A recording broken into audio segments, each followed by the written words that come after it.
കരൾ രോഗം എന്ന് കേൾക്കുമ്പോൾ മനസ്സിൽ ആദ്യം വരുന്ന ചിന്തയാണ് മദ്യപാനം. എന്നാൽ എല്ലാ കരൾ രോഗങ്ങളും മദ്യപാനം കൊണ്ടുണ്ടാകുന്നതാണോ? എന്തൊക്കെ തരത്തിലുള്ള കരൾ രോഗങ്ങളുണ്ട്? ഇത് നമുക്ക് എങ്ങനെ വീട്ടിൽ നിന്ന് തന്നെ മാറ്റിയെടുക്കാം എന്നതാണ് നമ്മുടെ ഇന്നത്തെ വീഡിയോ. എൻ്റെ പേര് doctor Sandraj, medical officer, Prana nature care centre, കൊല്ലം.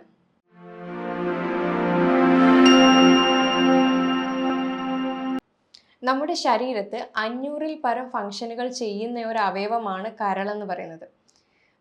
ദഹനരസങ്ങൾ ഉണ്ടാക്കുക, നമ്മുടെ രക്തത്തിലെ ടോക്സിൻസിനെ അത് ഡീടോക്സിഫൈ ചെയ്ത് കളയുന്നു, ശരീരത്തിൻ്റെ വളർച്ചയ്ക്കും ഫങ്ഷനും വേണ്ടുന്ന പല വസ്തുക്കളും അത് ക്രിയേറ്റ് ചെയ്യുന്നു. എന്നാൽ കരളിൻ്റെ ആരോഗ്യം പ്രോപ്പർ അല്ല എന്നുണ്ടെങ്കിൽ ഈ പറയുന്ന കാര്യങ്ങളെല്ലാം തന്നെ അത് മുടങ്ങുകയും ചെയ്യും, പല അസുഖങ്ങൾക്ക് കാരണമാകുകയും ചെയ്യുന്നുണ്ട്. എന്തൊക്കെയാണ് കരൾ രോഗങ്ങൾ ഉണ്ടാവാനായിട്ടുള്ള പ്രധാന 3 കാരണങ്ങൾ? ആദ്യത്തേത് വൈറൽ ഇൻഫെക്ഷൻ ആണ്. വൈറൽ ഇൻഫെക്ഷൻ എന്ന് പറഞ്ഞു കഴിഞ്ഞാൽ ഹെപ്പറ്റൈറ്റിസ് എന്നാണ് ഉദ്ദേശിക്കുന്നത്. നമ്മുടെ കരളിൽ വരുന്ന ഇൻഫ്ലമേഷനെയാണ് ഹെപ്പറ്റൈറ്റിസ് എന്ന് പറയുന്നത്. അതായത് ഹെപ്പറ്റൈറ്റിസ് എ ഉണ്ട്, ഹെപ്പറ്റൈറ്റിസ് ബി ഉണ്ട്, ഹെപ്പറ്റൈറ്റിസ് സി ഉണ്ട്. ഇതാണ് കരൾ രോഗങ്ങളിൽ 40 മുതൽ 45% വരേക്കും വരാനായിട്ടുള്ള കാരണം. ഹെപ്പറ്റൈറ്റിസ് എ എന്ന് പറയുന്നത് വളരെ വലിയ അപകടകാരണം ആയിട്ടുള്ള കാര്യങ്ങളല്ല. അത് ജോണ്ടിസ് വന്നിട്ടോ അല്ലെങ്കിൽ മറ്റെന്തെങ്കിലും ലൂസ് മോഷനോ അല്ലാതെ ഛർദിയോ ഇതിലൊക്കെ കുറച്ച് നാളിങ്ങനെ നിന്നിട്ട് അതങ്ങ് മാറിപ്പോകും. എന്നാൽ ഹെപ്പറ്റൈറ്റിസ് ബിയും ഹെപ്പറ്റൈറ്റിസ് സിയും ശ്രദ്ധിക്കേണ്ടതാണ്. ഇത് രണ്ടും അപകടകാരികളാണ്. ഹെപ്പറ്റൈറ്റിസ് എയ്ക്കും ഹെപ്പറ്റൈറ്റിസ് ബിക്കും വാക്സിൻ അവൈലബിൾ ആണ്. എന്നാൽ ഹെപ്പറ്റൈറ്റിസ് സിക്ക് വാക്സിൻ അവൈലബിൾ അല്ല. ഹെപ്പറ്റൈറ്റിസ് എ കോസ് ചെയ്യുന്നത് എന്തെങ്കിലും ഫുഡിൻ്റെ അല്ലെങ്കിൽ ഫുഡ് പോയ്സണോ അല്ലെങ്കിൽ എന്തെങ്കിലും കണ്ടാമിനേറ്റഡ് വാട്ടറോ അങ്ങനെ എന്തെങ്കിലും കഴിക്കുമ്പോഴായിരിക്കും ഹെപ്പറ്റൈറ്റിസ് എ വരുന്നത്. എന്നാൽ ഹെപ്പറ്റൈറ്റിസ് ബിയും സിയും വരുന്നത് ഒന്നെങ്കിൽ സെക്ഷലി ട്രാൻസ്മിറ്റഡ് ഡിസീസ് ആയിട്ടോ അല്ലെങ്കിൽ ഹോസ്പിറ്റലിൽ അറിയാതെ നീഡിൽസ് ചേഞ്ചായി യൂസ് ചെയ്യുമ്പോഴോ ഒക്കെയാണ്, അല്ലെങ്കിൽ ബ്ലഡ് ട്രാൻസ്ഫ്യൂഷൻ വഴിയൊക്കെയാണ് ഈ ഹെപ്പറ്റൈറ്റിസ് ബിയും ഹെപ്പറ്റൈറ്റിസ് സിയും ഒക്കെ വരുന്നത്. അപ്പോൾ ഇത് ഒരു ബ്ലഡ് ചെക്കിലൂടെ ആയിരിക്കും കൂടുതലും നമുക്ക് തിരിച്ചറിയാനായിട്ട് കഴിയുന്നത്. 90 മുതൽ 95% ആളുകൾക്ക് ഇത് അൺസിംറ്റമാറ്റിക്, സിംറ്റംസ് ഒന്നും കാണിക്കാണ്ടായിരിക്കും ഇത് കാണുന്നത്. എന്നാൽ 10 മുതൽ 15% ആളുകൾക്ക് മാത്രമായിരിക്കും ഇത് സിംറ്റമായിട്ട് കാണിക്കുന്നതും. അതുകൊണ്ട് ഇത് ടെസ്റ്റ് ചെയ്യുന്നത് ഏറ്റവും നല്ല ഇമ്പോർട്ടൻ്റ് ആയിട്ടുള്ള കാരണങ്ങളാണ്. കാരണം അല്ലാതെ ഇത് അറിയാനായിട്ടുള്ള ഒരു വഴിയില്ല. രണ്ടാമത്തെ പ്രധാനമായിട്ടുള്ള കാര്യമാണ് മദ്യപാനം. അതായത് ആൽക്കഹോളിൻ്റെ അമിതമായിട്ടുള്ള ഉപയോഗം മൂലം ഉണ്ടാകുന്നതാണ് ആൽക്കഹോളിക് ഫാറ്റി ലിവർ ഡിസീസ്. അപ്പോൾ ഇത് എങ്ങനെയാണെന്ന് വെച്ച് കഴിഞ്ഞാൽ ദിവസവും മദ്യം കഴിക്കുന്നതും ഇപ്പോൾ ആഴ്ചയിൽ 1-2 പ്രാവശ്യം മദ്യം കഴിക്കുന്നതും തമ്മിൽ വളരെ വലിയ വ്യത്യാസമാണുള്ളത്. നമ്മുടെ ശരീരത്ത് ഏറ്റവും കൂടുതൽ റീജനറേറ്റീവ് കപ്പാസിറ്റി ഉള്ള ഒരു ഓർഗനാണ് ഈ പറയുന്ന ലിവർ എന്ന് പറയുന്നത്. അപ്പോൾ അതിനൊരു ആ ഒരു കപ്പാസിറ്റി, അതായത് തിരിച്ചു വരാനുള്ള ഒരു ടൈം, അതിന് ഹീലിംഗ് ടൈം കൊടുത്തിട്ടില്ല എങ്കിൽ അത് കൂടുതൽ ബുദ്ധിമുട്ടുകളിലേക്ക് പോകത്തുള്ളൂ. അപ്പോൾ ദിവസവും മദ്യം കഴിക്കുന്നതും ഗ്യാപ്പിട്ട് മദ്യം കഴിക്കുന്നതിലും തമ്മിൽ ഒരുപാട് വ്യത്യാസമുണ്ട്. ആ ഒരു ഗ്യാപ്പ് കൊടുക്കുമ്പോൾ അവിടെ കരൾ ഹീലാകാനായിട്ടുള്ള ഒരു ടൈമാണ് നമ്മളവിടെ കൊടുക്കുന്നത്. അപ്പോൾ ദിവസവും കഴിക്കുന്നത് അങ്ങനെ എന്തെങ്കിലും ശീലം ഉണ്ടെങ്കിൽ അത് ആഴ്ചയിലേക്കോ അങ്ങനെയുള്ള അല്ലെങ്കിൽ 2 ആഴ്ചയിലോ ഒരിക്കലോ അങ്ങനെയുള്ള ഒരു രീതിയിലേക്ക് മാറുന്നതായിരിക്കും ഏറ്റവും കൂടുതൽ നല്ലത്. എന്നിട്ട് അത് പതിയെ കൊണ്ടത് നിർത്താനായിട്ടും നോക്കേണ്ടതാണ്. ഇവിടെ ഇപ്പോൾ പ്രധാനമായിട്ടും പറയുന്നത് ഗ്യാപ്പ് വളരെ ഇമ്പോർട്ടൻ്റ് ആണ് എന്നുള്ളതാണ്.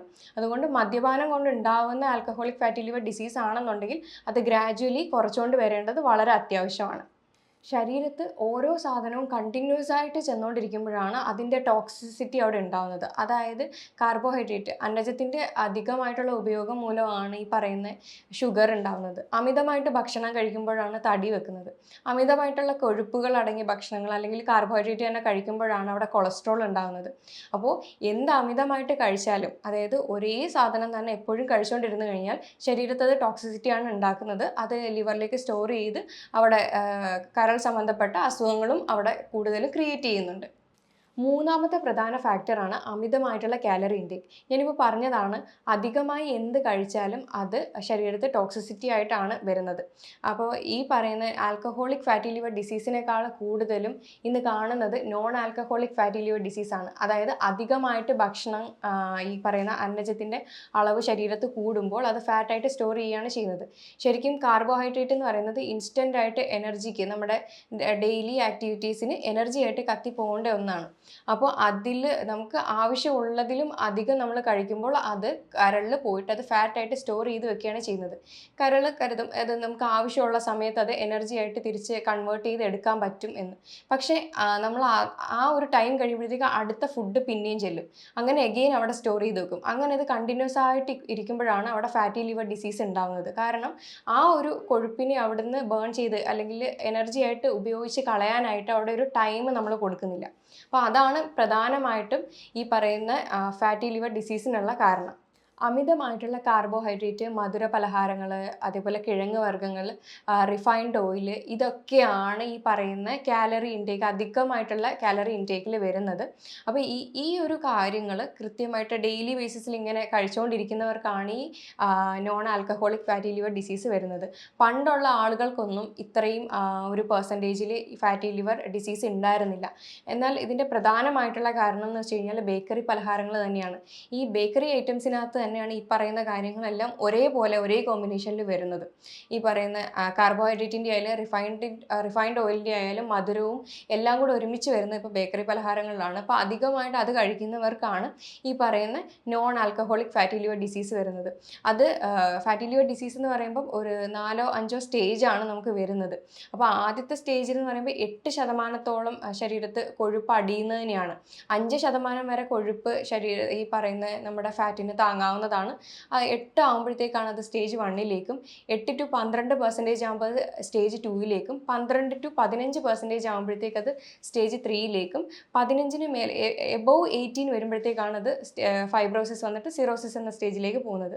പിന്നെ നാഷ് 1, 2, 3 എന്ന് പറയുന്ന ഒരു സ്റ്റേജ് ഉണ്ട്.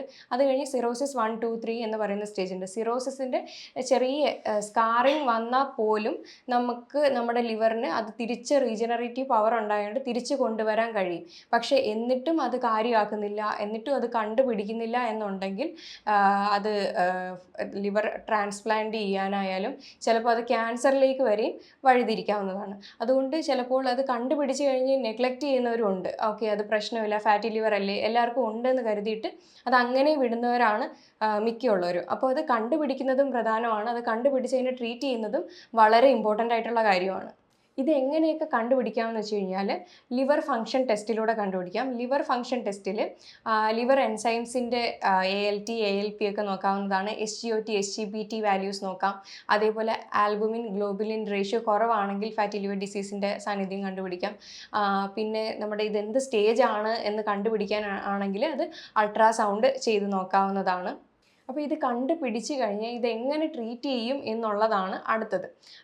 നമുക്ക് ആദ്യം കണ്ടുപിടിക്കണം എന്ന് വെച്ച് കഴിഞ്ഞാൽ എന്താണ് ഇതിനുള്ള പ്രധാനമായിട്ടുള്ള കാരണം. മദ്യപാനമാണോ അതോ ഭക്ഷണ രീതിയിലുള്ള തെറ്റ് കാരണമാണോ എന്നുള്ളതൊക്കെ ആദ്യം കണ്ടുപിടിക്കുക. കണ്ടുപിടിച്ചിട്ട് അത് ഏത് സ്റ്റേജിലാണ്, എന്തെങ്കിലും കോംപ്ലിക്കേഷൻ ഉണ്ടോ എന്ന് ആദ്യം നോക്കും. നമ്മുടെ ഹോസ്പിറ്റലിൽ വരുന്ന പേഷ്യൻസിന് നമ്മൾ എങ്ങനെയാണ് ഈ ഫാറ്റി ലിവർ ഡിസീസ് മാനേജ് ചെയ്യുന്നതെന്ന് വെച്ച് കഴിഞ്ഞാൽ പ്രധാനമായിട്ട് നമ്മൾ കൊടുക്കുന്ന ട്രീറ്റ്മെൻറ്റും ഭക്ഷണവും മാത്രമാണ്. നമ്മൾ അവിടെ മെഡിസിനോ കാര്യങ്ങളോ ഒന്നും തന്നെ അവിടെ പ്രൊവൈഡ് ചെയ്യുന്നില്ല. നമ്മൾ ഭക്ഷണത്തിൻ്റെ കാര്യം പറയുകയാണെങ്കിൽ നമ്മുടെ ഹോസ്പിറ്റലിൽ ചെയ്യുന്നതെന്ന് വെച്ച് കഴിഞ്ഞാൽ ആദ്യത്തെ കുറച്ച് ദിവസം നമ്മൾ കാർബ്സിൻ്റെ അളവ് കട്ട് ചെയ്യുകയാണ് ചെയ്യുന്നത്. കോംപ്ലെക്സ് കാർബാണ് നമ്മൾ കൂടുതലും അവർക്ക് കൊടുക്കുന്നത്. അതായത് ഷുഗർ പെട്ടെന്ന് നമ്മുടെ ശരീരത്തേക്ക് ഇറങ്ങാത്ത രീതിയിലുള്ള ഭക്ഷണങ്ങളാണ് കൂടുതലും മില്ലറ്റ്സും പിന്നെ തവിടുള്ള അരിയുടെ ഭക്ഷണങ്ങളും ഒക്കെയാണ് നമ്മൾ കൊടുക്കുന്നത്. അപ്പോൾ സിമ്പിൾ കാർബ് മാക്സിമം നമ്മൾ കട്ട് ചെയ്യാറുണ്ട്. പിന്നെ അതേപോലെ ഫൈബർ റിച്ച് ആയിട്ടുള്ള ഭക്ഷണങ്ങൾ അധികമായിട്ട് കൊടുക്കും. സലാഡ് രൂപത്തിലുള്ള ഭക്ഷണങ്ങൾ കൊടുക്കും. പിന്നെ പോർഷൻ കൺട്രോൾ ഭയങ്കര ഇമ്പോർട്ടൻ്റ് ആയിട്ടുള്ള കാര്യമാണ്.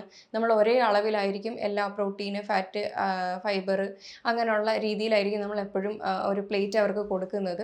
അതും തവണകളായിട്ടാണ് കൊടുക്കുന്നത്. ഓരോ തവണകളായിട്ട് കൊടുക്കുമ്പോൾ അതിൻ്റെ ക്വാണ്ടിറ്റി കുറച്ചാണ് നമ്മൾ കൊടുക്കുന്നത്. പിന്നെ ഒരു ഹെർബൽ ടീയും കാര്യങ്ങളും പട്ടച്ചായയും കാര്യങ്ങളും ഒക്കെ തന്നെയും ഈ പറയുന്ന ഫാറ്റി ലിവറിന് ഏറ്റവും നല്ലൊരു റെമഡിയാണ്.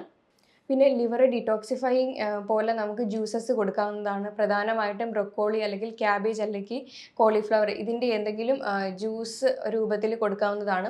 അതുപോലെ ആദ്യത്തെ 5 ദിവസം വെജിറ്റബിൾ സൂപ്പും ബട്ടറും കൂടെ കൊടുക്കാറുണ്ട്. ഇത് നല്ലോണം ലിവർ ഡിറ്റോക്സിഫൈ ചെയ്യാനായിട്ട് ഹെൽപ്പ് ചെയ്യുന്നുണ്ട്.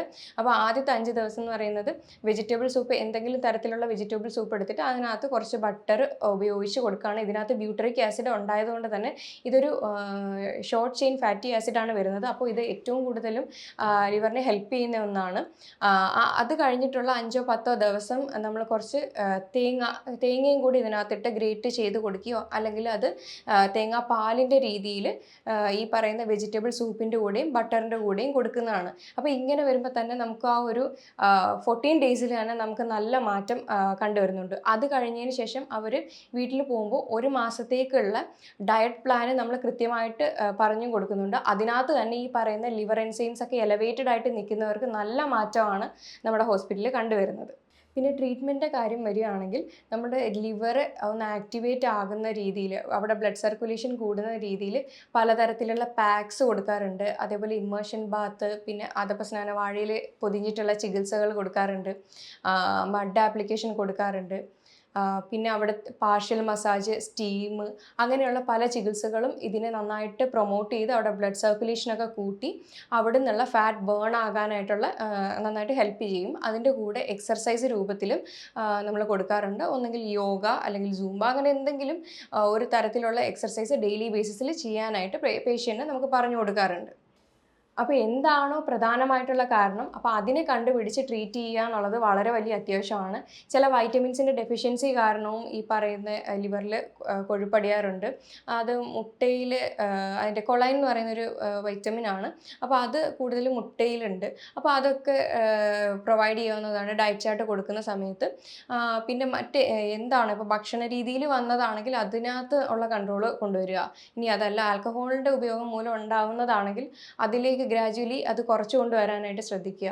വൈറൽ ഇൻഫെക്ഷൻസ് ഒക്കെ വന്നു കഴിഞ്ഞാൽ ഒരു എക്സ്പേർട്ടിനെ കൺസൾട്ട് ചെയ്ത് അവിടുന്ന് തന്നെ ഒരു ട്രീറ്റ്മെൻറ്റ് പ്രൊസീജിയർ നമുക്ക് എടുക്കേണ്ടതാണ്. അല്ലാതെ അത് ഭക്ഷണത്തിലൂടെ മാത്രം അതായിട്ട് നമുക്ക് മാറ്റാനായിട്ട് കഴിയത്തില്ല.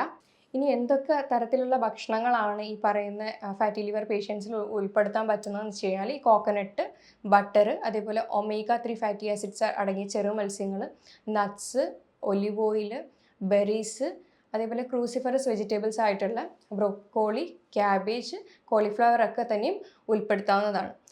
അവോയ്ഡ് ചെയ്യേണ്ട കാര്യങ്ങൾ കൂടുതലും HFCS അടങ്ങിയ ബേക്കറി ഐറ്റംസ്, അതായത് ഹൈ ഫ്രക്ടോസ് കോൺ സിറപ്പ് പോലെയുള്ള അടങ്ങിയ ബേക്കറി പലഹാരങ്ങളും മധുര പലഹാരങ്ങളും പിന്നെ അധികമായിട്ടുള്ള കാലറി അടങ്ങിയ കാർബോഹൈഡ്രേറ്റ്സും കാര്യങ്ങളും ഒക്കെ തന്നെയും കട്ട് ചെയ്ത കിഴങ്ങ് വർഗ്ഗങ്ങൾ, ഇതൊക്കെ തന്നെയും കട്ട് ചെയ്യേണ്ടതാണ്. അപ്പോൾ ഞാൻ ഈ പറഞ്ഞ കാര്യങ്ങളിൽ എന്തെങ്കിലും ഡൗട്ട് ഉണ്ടെങ്കിൽ താഴെ തന്നിരിക്കുന്ന നമ്പറിൽ കോൺടാക്റ്റ് ചെയ്യാവുന്നതാണ്. ഇനി മറ്റൊരു ഹെൽത്ത് ടോപ്പിക് വീഡിയോയുമായിട്ട് വീണ്ടും കാണാം. താങ്ക്